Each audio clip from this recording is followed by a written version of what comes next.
Assalamualaikum warahmatullahi wabarakatuh. Bersama saya Syifan dari MelakaFX.com. Apa khabar semua? Okay guys, so untuk video hari ini 16 hari bulan November tahun 2021, saya nak mulakan dengan gold. Now gold ni sebelum ni saya ada buat video tentang gold yang mana saya bullish on gold. Dan kalau anda lihat sekejap kita besarkan sikit. Okay, so price dia break 30, 35 18 kat sini. Dan ada sedikit selling pressure based on apa yang saya nampak dekat dia punya upper shadow ni, dekat upper shadow ni. Okay, kemudian satu candle bull, satu lagi candle bull, cuma dia punya body agak kecil dan dia punya lower shadow panjang. Dan semalam ni depends on broker yang anda guna. Kalau saya tengok dekat apa nama ni, Owanda, ini trading view Owanda, dia macam ada apa ni, macam ada satu doji dekat atas ni lah. Okay, so dekat atas ni dia dah create satu resistance. Saya boleh tandakan dekat 1870. Surroundkan saja numbers tu. Okay, 1870. So ini adalah resistance area untuk gold. Dan based on momentum kita nampak memang cun lah. Cuma kalau anda nampak dua candle sekarang ni, sebelum ni nampak dia dah sedikit bullish momentum tu berkurangan based on the color yang ditunjukkan. So mungkin kita akan nampak satu pullback. Okay, satu pullback menghala ke area 30 35 18 30 35. Cantik sebab apa? Sebab dia duduk tengah-tengah di antara kita punya area of value 10 dan juga 20. 10 dan juga 20 EMA.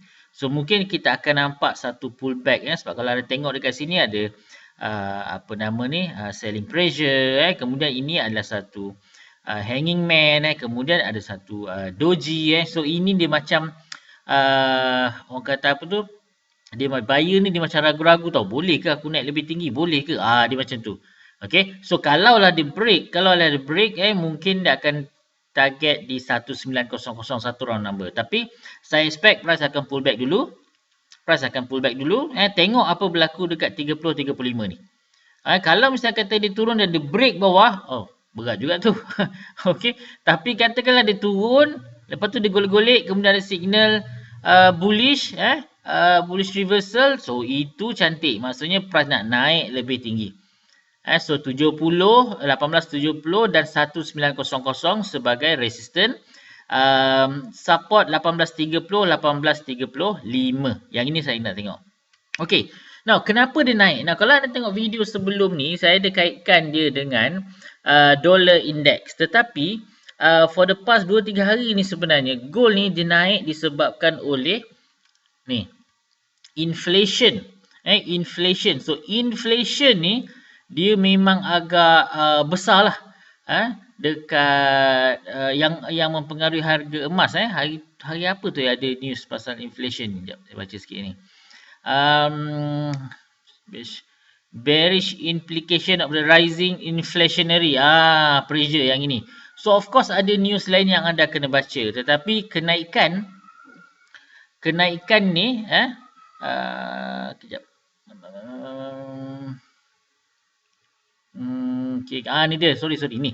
Fear of rising inflationary pressures will likely to continue to drive new buying interest into the hard asset precious metal. Ni dia saya nak beritahu tadi.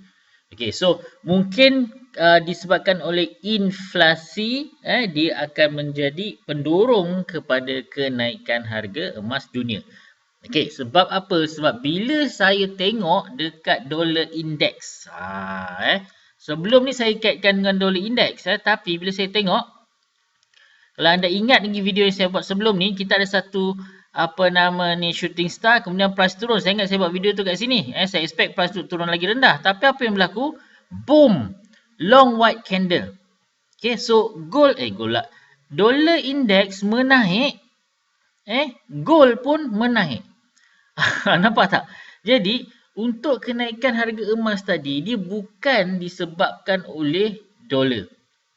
Untuk kali ini bukan disebabkan oleh dollar index. Biasanya kalau misalkan dollar index ni melemah atau jatuh, kalau katakan dolar melemah, gold akan naik. Kalau dolar menguat, biasanya gold akan turun. Tetapi sekarang ni dolar index pun menaik, gold pun menaik juga. So kita bila kita baca balik, the reason being gold naik bukan disebabkan oleh dolar, tetapi disebabkan oleh faktor inflasi. Faktor inflasi. So inflasi memainkan peranan yang sangat besar. Of course, anda boleh tengok kalender. Kalau katakan dekat sini, ni retail sales 9.30 malam hari ni lah kot. Core retail sales. Change in the value of the total value of sales at the retail level, exclude, tak masuk kereta. Okay. Kalau yang bawah ni retail sales. Ni. Change in the total value of sales at the retail level is the primary gauge of consumer spending, which account for the majority of overall economic activity. Now, CPI ni, CPI pula, retail sales ni, dia adalah primary gauge ataupun penanda aras primary, utama, yang berkait dengan perbelanjaan pengguna, consumer spending.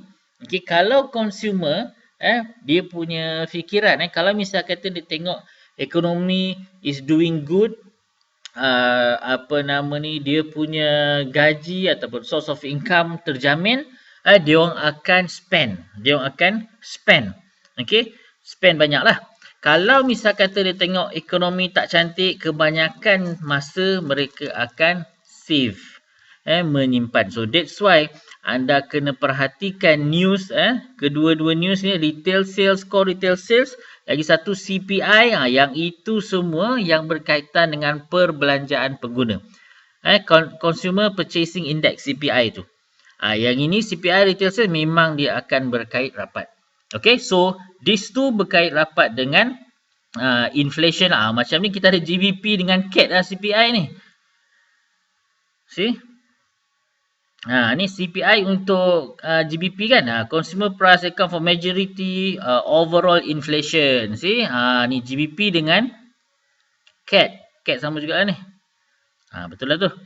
Okay. So kalau misal kata anda lihat berkaitan yang ini, retail sales ni tadi ni, dan juga CPI yang saya tunjukkan tadi tu, ini memang berkait dengan inflation. So malam ni news ni pada saya agak besar lah. Kalau anda nak perhatikan, kalau anda nak trade gold, of course anda kena perhatikan gold lah.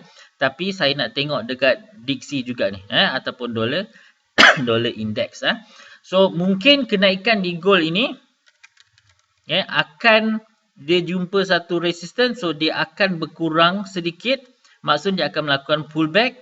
Okay, dollar index mungkin akan naik, gold akan pullback sedikit sebelum dia pick up. Maksudnya katakanlah data daripada retail sales ataupun CPI itu bagus, okay, mungkin gold ni turun sedikit untuk pullback. Harapan untuk pullback tu ada sebelum dia boom, naik lebih tinggi. Overall saya masih bullish tentang gold. No problem. Anda boleh tengok video-video sebelum ni, saya bullish untuk gold. Target saya ingat by end of this year lah, hopefully dia boleh close dekat area 19. Hopefully dia boleh close. Kalau atas sikit pun baik juga. Atas sikit pun baik juga. Kalau anda ingat, kita buka tahun ini 2021 ni, sekejap somewhere sini kot. 13 5 Januari. Ni. Sorry sini. Sini. Nampak? Ni. Ni tinggi ni. Kita punya open price tu dekat 1898. See, 1898 open. So kalau lah misal kata dia boleh close above 19, just nice. Maksudnya those yang buy dekat dekat awal tahun tu hari, dia apa nama ni, on par lah, tak untung tak rugi lah. Balik modal aja lah, balik modal lah. Of course kalau yang beli lagi rendah definitely untung. Ni year to year, year to year basis. Okay, so saya expect minor pullback dekat gold because of data daripada US. Mungkin dia akan favor kepada US, so kita akan dapat lihat pullback sedikit. Tetapi because of the inflation punya issue still jadi back burner untuk price, so saya ingat kita mungkin akan melihat gold ni pecut naik 1870 dan hopefully dia boleh naik sampai 19. Itu target saya untuk gold. Okay guys, so itu sahaja. So hopefully anda boleh belajar sesuatu daripada video yang saya buat untuk anda ni. Perhatikan dollar index, perhatikan news, inflation especially, tadi news apa tadi, retail sales dan juga CPI. Dua ni sebenarnya dia memainkan peranan yang penting dalam kenaikan gold lah, especially kalau anda tengok gold gold. Kalau anda tengok currency, of course kita boleh cerita pasal UJ, GU apa semua, tapi tak apa, those yang minat gold, nak trade gold tak ada masalah. Nak trade gold sahaja tak ada masalah, but please make sure anda baca tentang currency juga. Baca tentang currency juga dan cuba kaitkan dengan kenaikan harga emas ni ataupun penurunan harga emas. So itu saja untuk hari ini. Terima kasih. Kita jumpa lagi. Assalamualaikum warahmatullahi wabarakatuh.